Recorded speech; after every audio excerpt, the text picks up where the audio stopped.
Hola, buenas tardes, bienvenidos a mi canal YouTube. Hoy martes 9 de junio del 2020 vamos a hablar un poquito acerca de la economía en una lección de Henry Hazlitt, publicado por Unión Editorial. Este es el primer libro de la Escuela Austríaca de Economía que leo. Pensé que el primero iba a ser Introducción a la Escuela Austríaca de Economía de Gabriel Zanotti, un filósofo argentino muy interesante que tiene libros y también mucho contenido en YouTube. Pero bueno, no tengo ese libro aquí ahorita, pero sí este, así que pues lo leí y ya está. No voy a hacer un resumen capítulo por capítulo, sino más bien un comentario general, digamos así, de todo el libro, que es muy interesante, desde ya lo recomiendo. Y bueno, este libro, que es la octava edición, contiene los prólogos de Javier Milei, a quien no le conocía hace un año más o menos, y el prólogo de la séptima edición de Juan Ramón Rayo, a quien me acerqué hace unos años, y en general a la Escuela Austríaca de Economía, paradójicamente por la lectura de un economista keynesiano, que incluso fue galardonado con el Nobel en Economía en el 2008. No es ningún misterio de quién se trata, Paul Krugman. El libro Acaba ya con la crisis, o acabemos ya con esta crisis, o tengamos esta crisis ya. El título tiene ligeras alteraciones, pero el contenido es el mismo, que es un libro a propósito de la crisis del 2008, de la gran recesión. ¿Y cómo fue que me parece que, porque Krugman habla en ese libro acerca, menciona un ejemplo para explicar, digamos, la crisis y la solución, por supuesto, en la economía o la cooperativa de canguros? Juan Ramón Rayo publicó un artículo criticando la economía de canguros de Krugman, y bueno, pues es por eso que supe de él y supe de algo como la Escuela Austríaca de Economía, que yo no tenía ni idea, la verdad.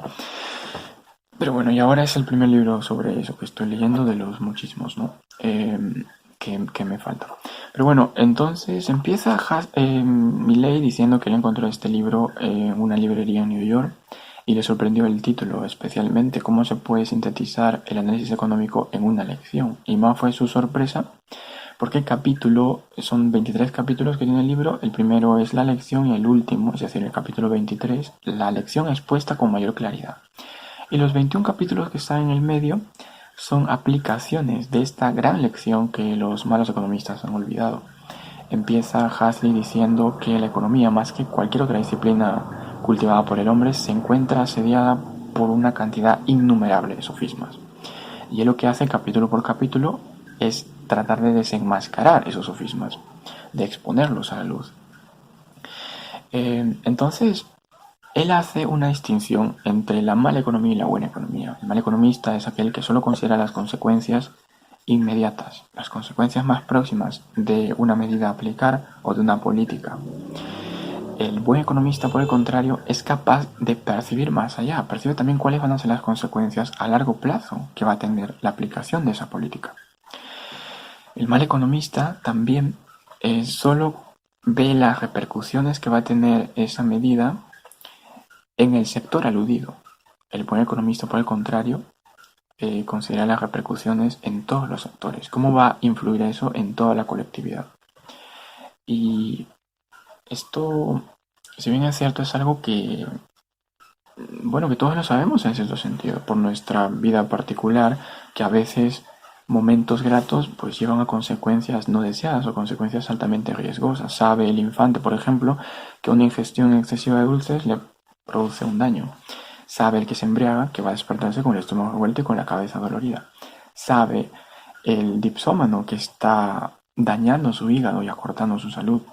Por supuesto que lo sabe, como sabe los ejemplos que pone Hazlitt, el Don Juan que yendo por ese camino le conduce a chantajes, enfermedades y demás. Sabe el derrochador, el perezoso, que le espera un futuro lleno de incertidumbres y además de miseria y de deudas. Es interesante cómo se pueden ver incluso invitaciones de economistas que pasan como los más brillantes hoy en día en programas de televisión, condenar el ahorro y propugnar el gasto, el despilfarro, el gasto público. El problema, dice Hazlitt, es que estamos viviendo ya las consecuencias de un pasado más o menos lejano. Es hoy ya el mañana que nos aconsejaba despreciar el mal economista. Y una aplicación de esta lección los encontramos en el siguiente capítulo, que nos dice los beneficios de la destrucción, beneficios entre comillas, en donde nos dice Hazlitt algo que decía Bastiat Si un pilluelo, por ejemplo, con una piedra revienta los cristales en una panadería, el panadero sale furioso, pero el pilluelo se ha escapado. La gente, pues que ha visto todo ese desastre, pues lamenta de alguna manera, pero por ahí a alguien se le ocurre decir, bueno, esto al final provocará un beneficio para algún cristalero. ¿Cuánto puede costar una vidrios? $50, por ejemplo. Bueno, un cristalero pues ganará $50, que de otro modo no hubiera podido suceder. El pilluelo de alguna manera se convierte, en lugar de un vándalo, pues en un filántropo, una persona, ¿no? Porque estos $50 que va a ganar el cristalero va a gastarlo en las tiendas van a tener $50 más para comprar más cosas o para gastarlo en otras, y estos a su vez así. Bueno, pero lo que dice Hasley es que solo se considera lo que se ve, solo se considera estas dos partes, el panadero y el cristalero. Lo que pasa es que el panadero tenía posiblemente la intención de comprar algo con esos $50 y ahora va a tener que renunciar a aquello para contentarse con reparar los cristales rotos. Posiblemente quería comprar un traje que costaba $50. Esos $50 que un sastre ha perdido, porque ahora esos $50 van a tener que ser destinados para la reparación de los vidrios. Lo que gana el cristalero lo pierde el sastre. No hay riqueza, no hay beneficio alguno. De alguna manera, ¿no? Es cierto que incluso por mencionar algo que pasó una vez, recuerdo una vez que estaba viajando en el bus y una señora quería saber dónde paraba el bus. Estaba preguntando si el bus paraba en el hospital, porque iba al hospital. El bus no para siempre que uno quiere, sino hay solo paraderos, ¿no? Lugares específicos donde para. Y un señor que estaba ahí le dijo, señora, ¿puede bajar en el óvalo y tomar una moto para que le lleve hasta el hospital? El señor que estaba ahí le dijo, señor, usted no tiene por qué tomar moto, no tiene por qué gastar nada, porque el bus para precisamente al frente del hospital. Lo único que tiene que hacer es cruzar la calle. Y efectivamente el bus paró al frente del hospital, la señora bajó. Pero antes de esto, el otro señor, el primero, le dijo, bueno señora, yo le decía esto porque el que tiene su moto también necesita trabajar, también necesita dinero, ¿no?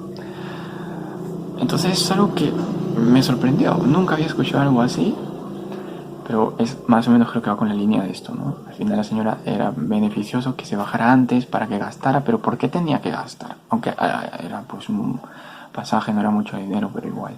Hay algunos que no ven en beneficios, digamos, en pequeñas destrucciones, pero en grandes devastaciones que provocan las guerras, por ejemplo, ven grandes beneficios. Mientras mayor es el desastre, el daño que ocasiona, más son los beneficios que se puede conseguir. Dice Rayo, por ahí en un artículo que leí, que invita a uno a decirle a estas personas que piensan en serio de esta manera, a que destruyan sus casas las veces, cuantas veces les sea posible, pues de esta manera posiblemente su riqueza aumentaría muchísimo, ¿no? Y la riqueza de toda la sociedad también, por supuesto. De hecho, el mismo Krugman, por ejemplo, en su libro, en este libro que mencioné al principio, no recuerdo exactamente qué es lo que muestra, pero hay unos gráficos que, si mal no recuerdo, lo que muestran es un descenso en la tasa de desempleo en Estados Unidos en los tiempos de la guerra y después. Él dice, no importa en qué se gaste, lo importante es que el gasto crea demanda. Aquí hay algo, bueno, aquí se podría decir muchísimas cosas, así que no tengo un tiempo ilimitado y de hecho el tiempo es importante porque aquello que no se ha producido una vez, porque los factores que se necesitaban para producir fueron destinados o transferidos a otros sectores. Y esta producción requiere tiempo, disminuye esa capacidad. Lo que quiero decir es que cuando se destruye, hay una necesidad de reconstruir. Pero la demanda, dice Hasley, no solo requiere la necesidad, sino también el poder de compra. Yo puedo necesitar algo, pero puedo no tener la capacidad de compra para adquirir ese algo. No hay demanda, por tanto. Entonces, lo que puede hacer el Estado son dos cosas, y las dos tienen consecuencias. La primera es aumentar los impuestos, de manera que si lo hace estaría restando capacidad adquisitiva a las personas y podrían consumir menos, por tanto, o hacerlo mediante el déficit público. mediante la deuda pública. Si hace de esta manera, lo que provocará es un aumento en los tipos de interés y por lo tanto una bajada en la inversión.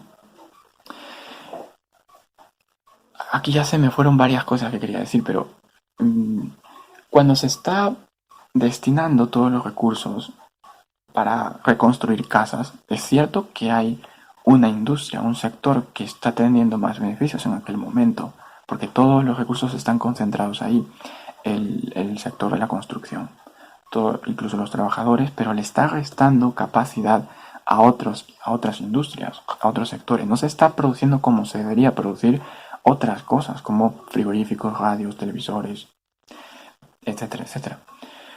No solamente puede decir, bueno, pues es un traslado, hay de hecho, una redistribución de la demanda, pero no es solo eso, no es solo que se traslade uno y luego vuelva, sino que lo que pasa es que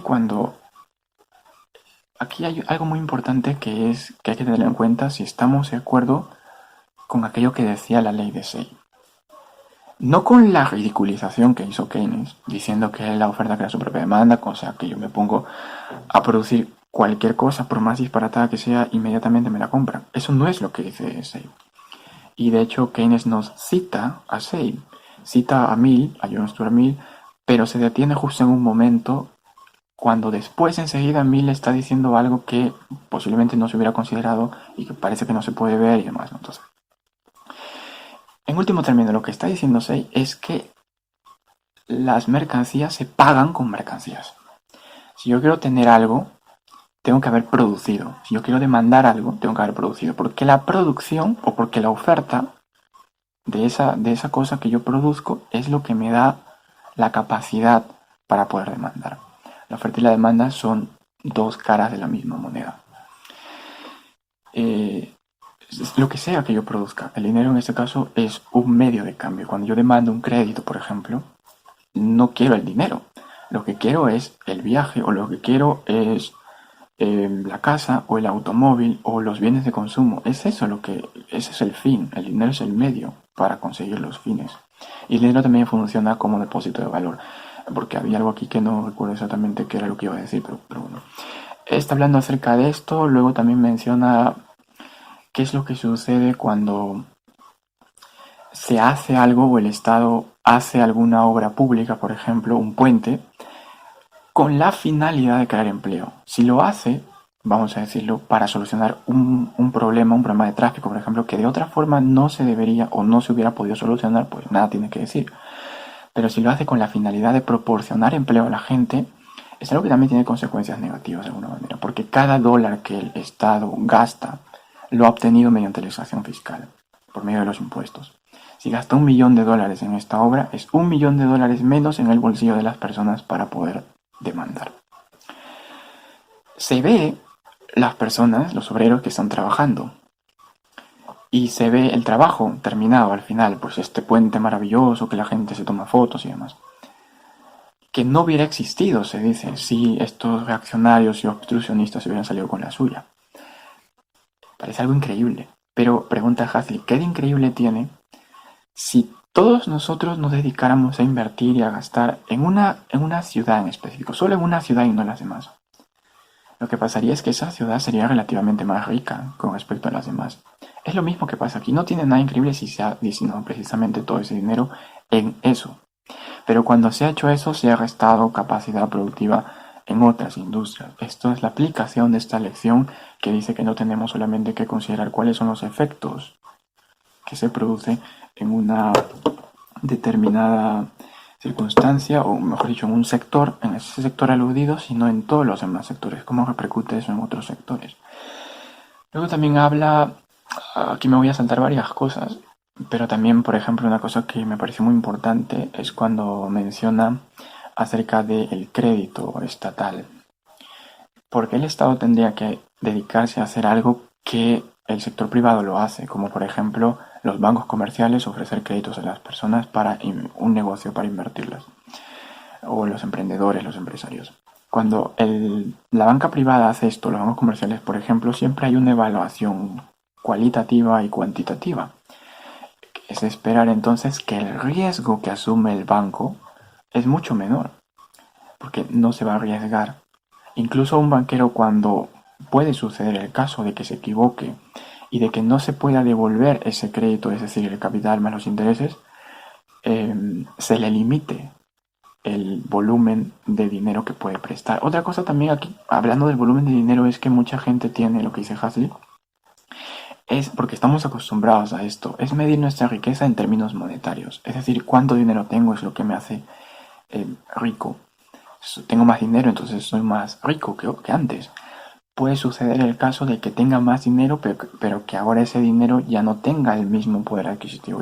Ya el dinero real haya disminuido. El dinero real es la capacidad que tiene el dinero nominal, es decir, lo que tenemos, el dinero como tal, para adquirir bienes y servicios. Pero estamos acostumbrados a lo otro, ¿no? Entonces puede ser el caso de que incluso tenga más dinero, pero que sea menos o que sea más pobre que antes, porque puedo consumir menos que antes, porque por los efectos que tiene la inflación, cuando algunas personas piensan que para disponer de más dinero es simplemente suficiente con imprimir más billetes. Y hay algo aquí que quiero, porque luego me voy a olvidar mencionar, que lo explica un poco en un capítulo, uno de los últimos capítulos, que dice, cuando se hace esto,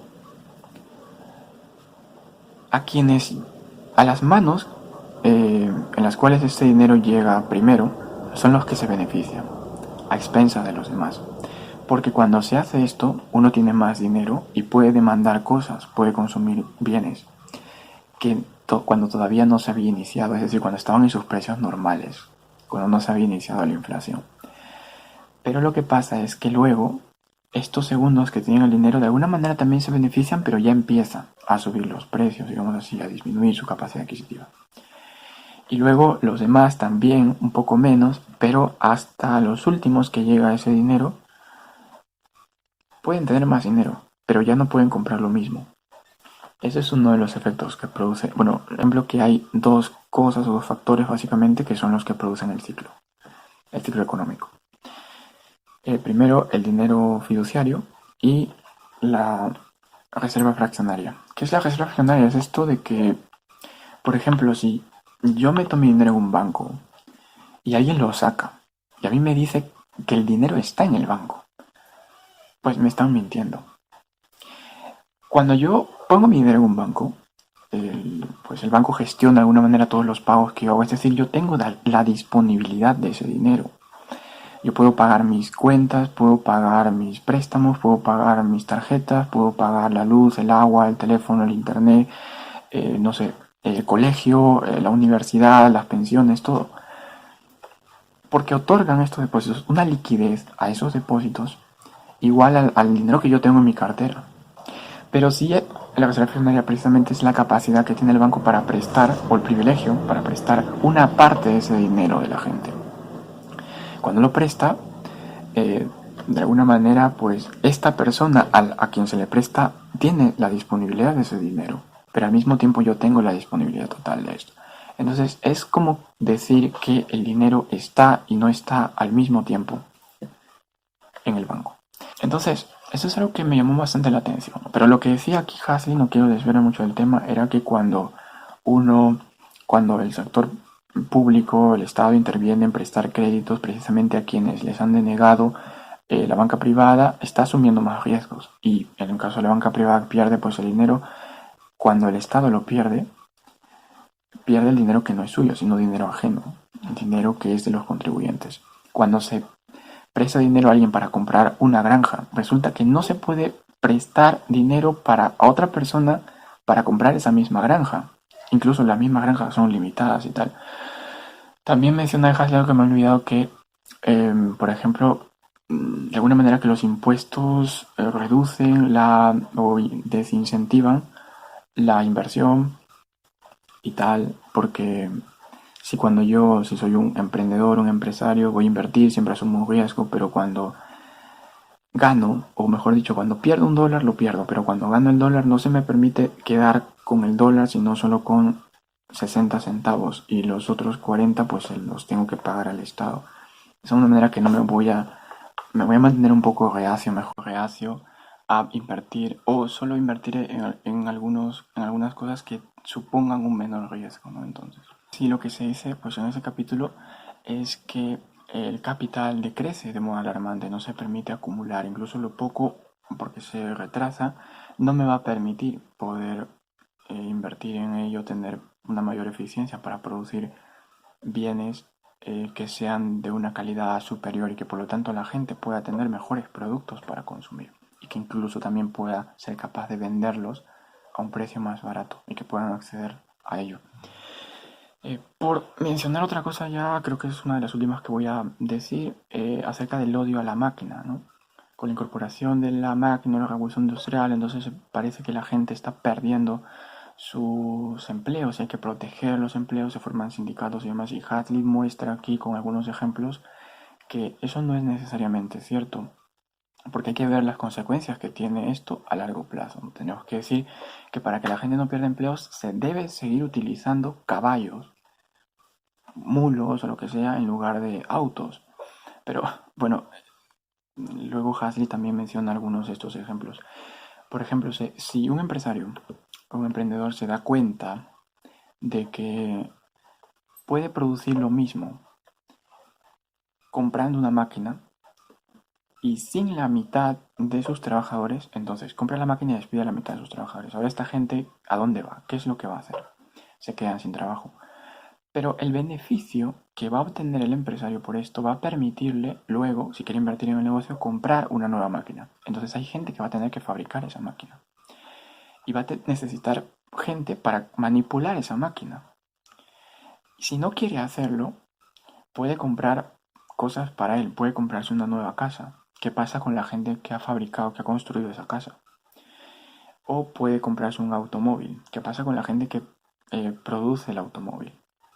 Puede comprar, frecuentar restaurantes o comprarse cosas o comprar joyas de oro para su esposa. Entonces, ¿qué pasa con la gente que trabaja ahí o con la gente que ha tenido desde los que atienden en la joyería hasta los que trabajan en las minas de oro extrayendo el metal? Entonces, bueno, todo eso es algo que no se ve en un primer momento, porque siempre dice, bueno, fulano de tal ha perdido su empleo debido a la incorporación de una máquina. No pierdan de vista a fulano de tal. Insisten, fulano de tal está pasando consecuencias malas. Pero lo que no se dice es que Sutano ha conseguido un empleo en la fabricación de una máquina. Mengano ha conseguido un empleo en la manipulación de esa máquina. Y Perengano ahora puede comprar un traje que se ha producido con esa máquina a la mitad de precio que antes podía comprar, aumentando de esta manera su capacidad adquisitiva. Estos son los beneficios. ¿Qué tenemos que hacer ahora con fulano de tal que perdió su empleo? Debemos dejarle a su suerte, que él vea lo que haga.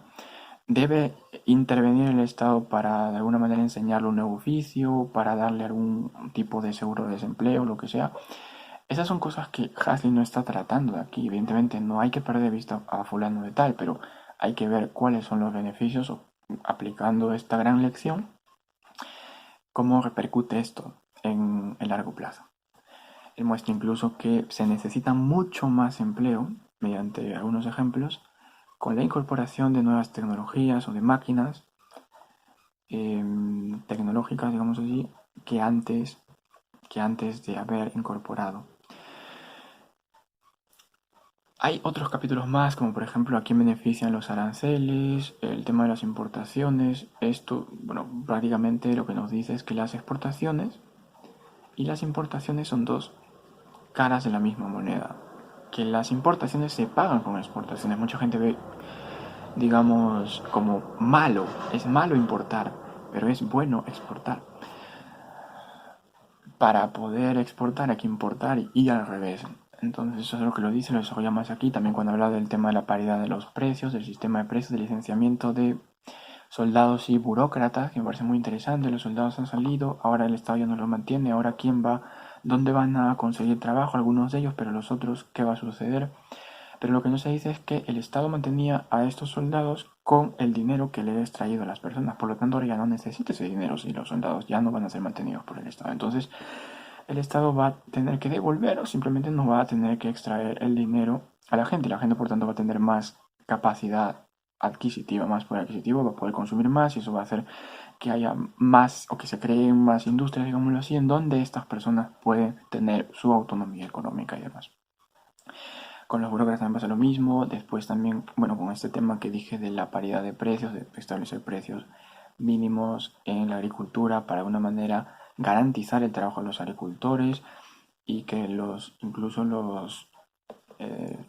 las personas que dedican a producir productos manufacturados en las industrias también se beneficien, pero esto al final lo que muestra Hazlitt es que solo se beneficia al agricultor, se beneficia al industrial, pero a expensas de los demás. Hay muchos más capítulos, pero creo que ya tampoco es mi intención desvelar todas las cartas. Así que nada más eso sería lo que tendría que decir. Esto es solo una parte de lo que vais a poder encontrar en este libro. Recomiendo mucho que lo leáis entonces, La economía en una lección de Henry Hazlitt, publicado por Unión Editorial, que publica los libros de la Escuela Austriaca de Economía. Bueno, es el primer libro, de hecho es el primer libro también, digamos así, o el libro que cambió a Juan Ramón Rayo, porque él quería, quizás sí sabía que quería dedicarse a la economía o algo así, pero con la lectura de este libro ya lo supo que iba a dedicarse o cuál iba a ser el enfoque, que es precisamente la Escuela de Economía con el cual iba a abordar ese estudio. De hecho, Hazlitt también tiene otro libro que se llama Los errores de la nueva economía, porque se dedica a refutar capítulo por capítulo la teoría general de ocupación del interés y el dinero de John Maynard Keynes.